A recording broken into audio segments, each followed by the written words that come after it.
The financial landscape of modern America is built on a foundation of manufactured anxiety. If you look at the statistics today, a staggering 93% of retired Americans, people who have already clocked out for the last time and are currently navigating their golden years, do not have $500,000 saved in their accounts. Yet, simultaneously, the very financial institutions that publish the benchmarks telling you that $500,000 isn't even close to enough have always had access to this exact federal data. They own the facts, yet they publish the fear. This isn't a coincidence. The sticker price of retirement was never an accident. It was meticulously engineered to keep you in a state of perpetual accumulation. Over the next several thousand words, we are going to deconstruct who wrote this script, what it actually costs the people who believe it, and the specific income math that the industry hopes you never calculate. Because once you do, that terrifying sticker price becomes completely irrelevant for the vast majority of people. To understand the reality of the situation, we have to move away from marketing brochures and surveys about feelings and look at the raw data sourced from the Federal Reserve Survey of Consumer Finances and the Employee Benefit Research Institute. We need to bridge the gap between what you are told you must save and what retirees actually have. This gap isn't a result of a math error or general public confusion. It is a revenue model with a disclosed fee structure that is hiding in plain sight. By focusing solely on the savings side of the equation, without looking at the income side, you are playing a high-stakes game with all of the pressure and none of the context. To help you navigate this, I've developed an early retirement calculator that uses the same modeling logic as industry giants like BlackRock and Vanguard, but with one key difference. It's designed to expose the weak points in your plan, rather than just sell you a larger goal. The MSRP of the golden years. Imagine walking onto a car lot. Every vehicle has an MSRP, manufacturer's suggested retail price, prominently displayed on the window, bold, laminated, and official. It is presented as if it were a natural law, yet almost no one actually pays that price. Between invoice prices, manufacturer incentives, and dealer discounts, the transaction price is almost always significantly lower. However, the sticker remains there to make you feel like that large number is the only number that matters. The retirement industry has been running this exact play for 3 decades. They have set a sticker price of roughly $1.46 million for the average American, and they spend millions of dollars in advertising to ensure that this is the number you anchor your entire financial life to. To illustrate why this is so damaging, consider a thought experiment involving a personal trainer. Imagine you hire a trainer who tells you on day 1 that to be functionally healthy, you must be able to run a 4-minute mile. They claim this isn't an aspiration, but a clinical minimum. If you believed them, you would spend your entire life feeling like a physical failure. You would buy every supplement, every piece of equipment, and book every session they offered, perpetually chasing a world-class athletic standard dressed up as a baseline requirement. You would be a customer for life, because the goal is designed to be unattainable for the average person. This is exactly how the retirement conversation functions in America. The real numbers versus the outliers.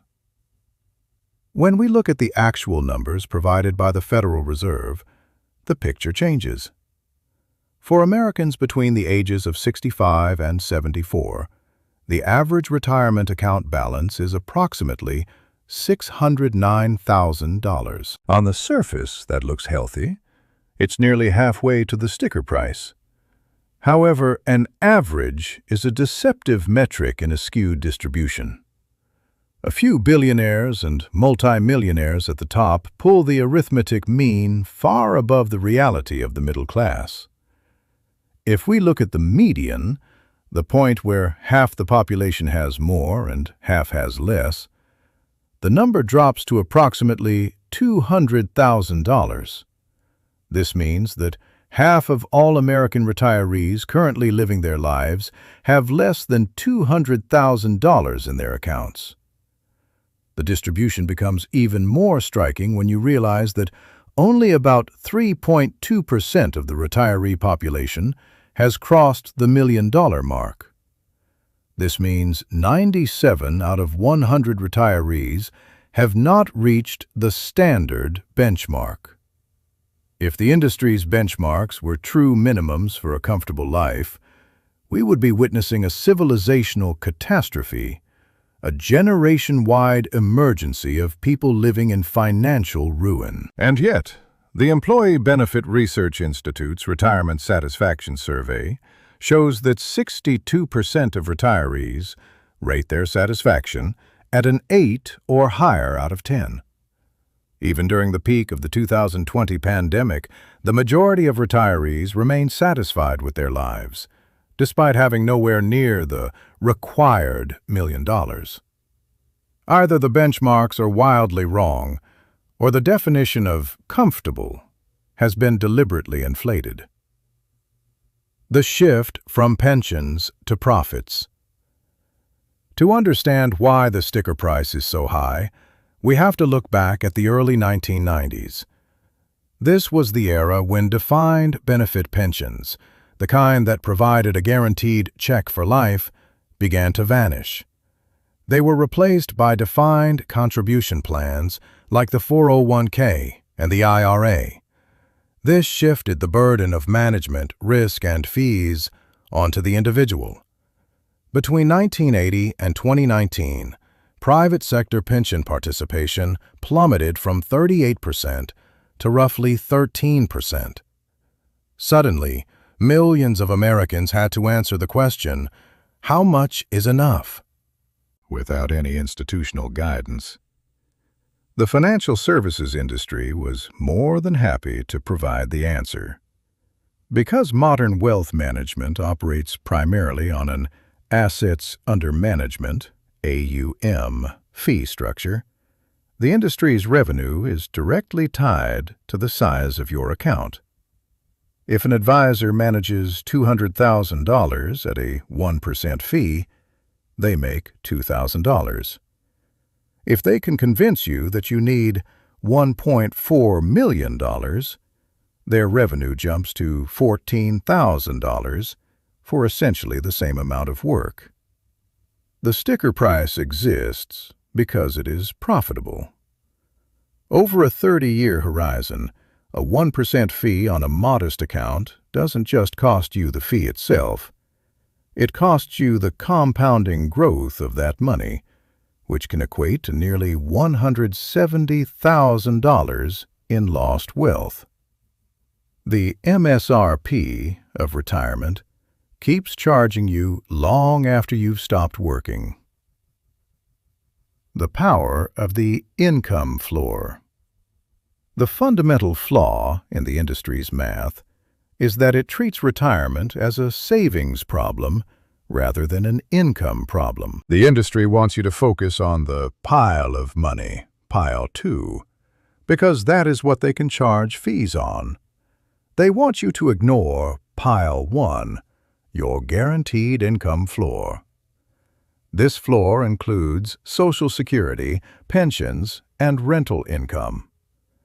For an average married couple, Social Security alone can provide between $3,500 and $4,500 per month in inflation-adjusted, guaranteed income.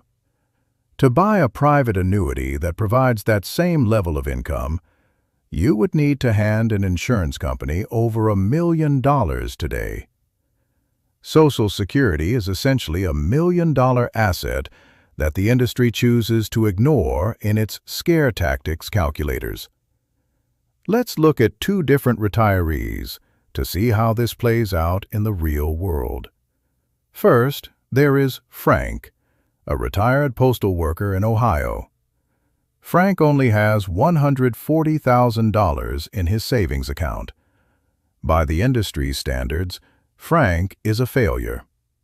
However, Frank has a federal pension and Social Security that total nearly $4,000 a month. Since his house is paid off and his expenses in a modest town are only $3,200, Frank is cash flow positive every single month. He doesn't care about market volatility because his lifestyle doesn't depend on his savings balance. Compare Frank to Gary, who has $800,000 in a managed account. Gary pays over $8,000 a year in fees, has a mortgage that lasts into his 70s, and has no pension. Gary has to withdraw 4.4% of his portfolio every year just to survive, putting him at massive risk if the market dips. Gary has nearly 6 times the savings of Frank, but he sleeps significantly worse at night. He is a victim of the sticker price, perpetually feeling behind, because he is looking at the size of his pile rather than the stability of his floor. The behavioral and mathematical reversal. When you believe you are behind, you make systematically worse decisions. Behavioral finance shows that benchmark victims tend to panic sell during market corrections because they feel they have no margin for error. They reach for dangerous yields or buy complex, fee-laden products in a desperate attempt to catch up to a number they never actually needed to reach. The psychological cost of this manufactured anxiety is often higher than the actual fees paid. If we run the real math for an average 52-year-old earning $120,000 a year, the results are shocking. Most standard calculators will tell this person they need $1.46 million.